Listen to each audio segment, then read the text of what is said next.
Maharashtra TV news, आवाज सर्वसामान्यांचा। Breaking news. Yeola तालुक्यातील शिरसगाव लौकी येथे सैग ऋषी वृद्धाश्रमात वृद्धांसाठी सेवाभावी उपक्रम राबविण्यात आला। सामाजिक बांधिलकी जपत सैग ऋषी वृद्धाश्रम येथे निराधार व ज्येष्ठ नागरिकांसाठी विविध उपक्रम राबवले जात आहेत। या वृद्धाश्रमात राहणाऱ्या वृद्धांना अन्न, निवारा, वस्त्र, औषधोपचार तसेच मानसिक आधार देण्याचे काम सातत्याने केले जात आहे। वृद्धाश्रमातील आजी आजोबांसाठी वेळोवेळी आरोग्य तपासणी शिबिर, सांस्कृतिक कार्यक्रम, वाढदिवस साजरे करणे तसेच सण उत्सवांचे आयोजन केले जाते। यामुळे वृद्धांच्या जीवनात आनंद व सकारात्मक ऊर्जा निर्माण होत आहे। या उपक्रमासाठी समाजातील दानशूर व्यक्ती, सामाजिक संस्था व युवकांचे मोलाचे सहकार्य लाभत आहे।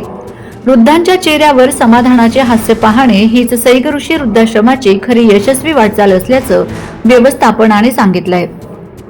समाजातील प्रत्येकाने अशा सेवाभावी कार्यात सहभागी होऊन वृद्धांच्या आयुष्यात आधार व प्रेम देण्याचे आवाहन जोगेश्वरी बहुउद्देशीय सेवाभावी संस्थेमार्फत कार्यक्रम राबविण्यात आला।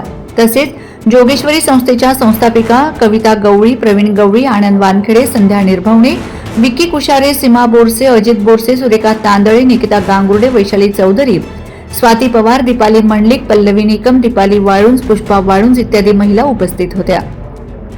वंदे महाराष्ट्र टीव्ही मीडिया प्रतिनिधी संध्या निर्भवणे, चांदवड। मुलगा एकटाच राहिलाय, कोण नाही का नातू।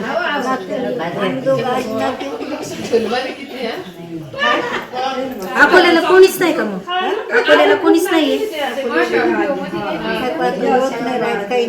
जेवण वगैरे व्यवस्थित मिळतं? जेवण वगैरे व्यवस्थित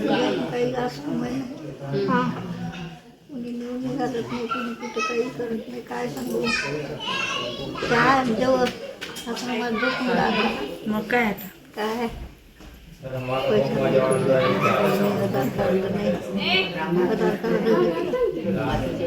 मोबाईल पैसे होते 200-300 रुपये कामाचे, कधी घरदार काढला जातात नाही ते कुठं आपल्याला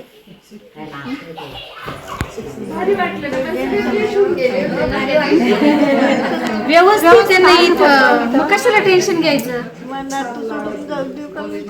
किती मोठा आहे नातू? नातू किती मोठा आहे? मोठा आहे ना, 25. मग काही टेन्शन नाही, तर त्याचा मोकळा आहे। तुम्हाला इथं व्यवस्थित आहे ना, काही नाही, त्याचं होऊन जाईल। तो सांभाळत होता का तुम्हाला? मग तुम्ही कशी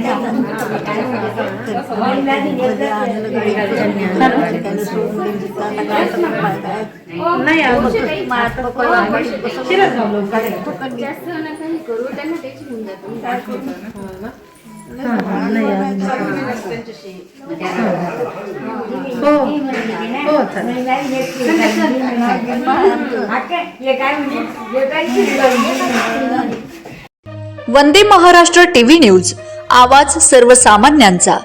अशाच नवनवीन बातम्या पाहण्यासाठी आमच्या चॅनलला सबस्क्राईब करा, बेल आयकॉनला क्लिक करा।